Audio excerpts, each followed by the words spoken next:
Welcome to my All Soaps Update channel, everyone. I hope today is fantastic for everyone. Please hit the subscribe button and give this video a thumbs up before we start.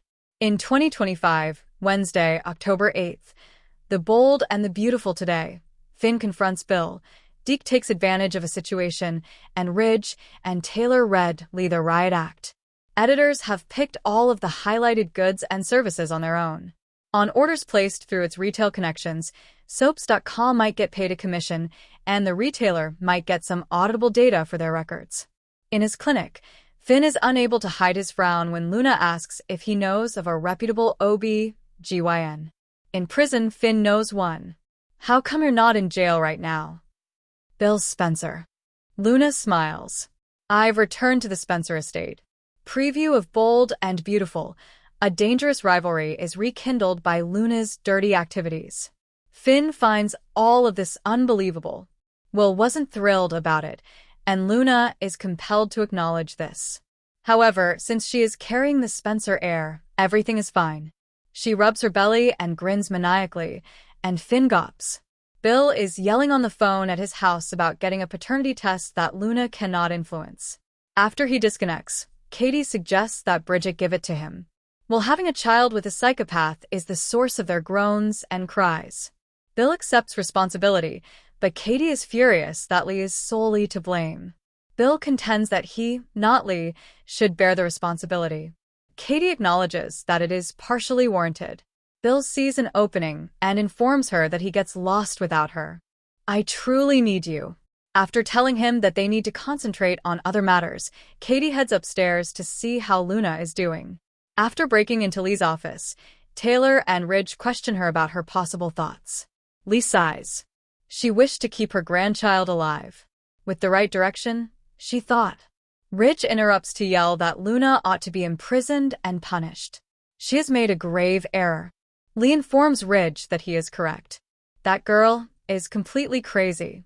She is now asserting that she is expecting a Spencer child. The doctor continues by describing how Luna stabbed her in the back. Ridge yells that letting her loose once more would have disastrous results. As Ridge brags about Lee's poor judgment, Lee stutters. Luna is thriving at Bill's house rather than behind bars. Lee continues berating herself and offering excuses until Ridge declares that Luna will return to prison whether or not she is pregnant. Hope teases Deke at Forrester about moving to Los Angeles in secret. Remy texted Deke to remind him not to disclose his name at Forrester, and Deke checks his phone. Hope fishes to learn more about the mysterious man in his life, just in time. Deke returns the conversation to Hope's line as she gushes over his moving in with someone. She acknowledges that she will need to look for a new designer. She is unsure if she can collaborate with Thomas. He would find it logistically challenging to travel back and forth from Paris. They also have a great deal of history. Deke acknowledges that he is enthusiastic about fashion design and offers his sister some feedback on the drawings on the table. Soon after, he gets to the point when he asks for a job in the family business. Just as the young woman enters Bill's house, Katie sounds the alert that Luna has left. Where the hell have you been? Katie says, reprimanding her like a mischievous adolescent. When Finn shows up, he shouts, I can't believe you, $1. Luna is now living in your home again? After everything she's done? What are you thinking? As Katie and Bill inform Finn that Luna will be undergoing a paternity test, Luna attempts to minimize Finn's ire. Luna exclaims, completely unable to read the crowd as she usually does, isn't this great? Right now should be a joyful moment. All he can think about, Finn tells her, is his dedication to his wife and children, and protecting them from her. Hope assures her brother at Forrester that she will undoubtedly assist him. He claims he doesn't want any special favors and wants to work his way up. Even while we all know that he will eventually create Hope's collection, it is obvious that this will take a while because she doesn't mention it yet. As she flees, Deke spots a chance and, taking advantage of it, starts taking pictures of her current designs. Finn informs Luna at Bill's house that she must be imprisoned. He is reminded by Bill that his granddaughter is being carried by Luna. Until they come up with a plan, they would appreciate his discretion. At that moment, Ridge and Taylor unexpectedly showed up for the second time that day.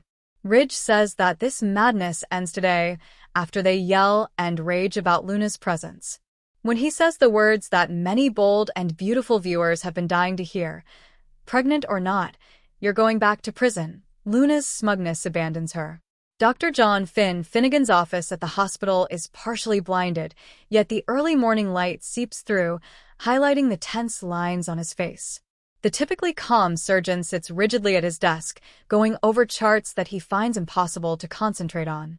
The knock makes every muscle in his jaw tense. Without raising his gaze, he shouts, "Come in." The air appears to drop 10 degrees when Luna Nozawa enters. The shy young lady who used to work in the lab with her mother is no longer there. Instead, she has an almost electric quality. Finn's pulse quickens for all the wrong reasons due to her near-maniacal confidence. She gives him a quick smile.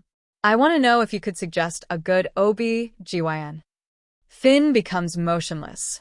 Like a curse, the words linger in the air. "You're expecting a child?" Luna lets out a little laugh that is both brittle and strangely triumphant. With almost ceremonial pride, she rubs her stomach and declares, "Bill Spencer's baby." Or, perhaps more accurately, the Spencer heir to come. With a look of incredulity in his eyes, Finn leaps to his feet. "Luna, how come you're not in jail right now? You ought to be incarcerated." Her smile gets bigger. Bill made a few pulls. "I have returned to the Spencer estate." Finn is having trouble breathing. As a doctor, as well as a husband and father, every instinct tells you that something is seriously amiss. His voice is low and menacing as he leans forward. "You believe you're protected because you live in that mansion? What keeps you sane? You've destroyed every relationship you've ever had." However, Luna only tilts her head, her eyes sparkling. "Finn, I'm family now. You'll see." Her aroma clings to him like smoke as he watches her go. He is aware that this is just the beginning and not the end. Mantelpiece clock scene 2. Foundation cracks in Bill's mansion. With his phone clenched in his fingers, Bill Spencer paces his office across town like a panther in a cage. He yells into the receiver, his normally silky voice rough. "I want a paternity test that Luna can't tamper with, regardless of the type of lab you have to use."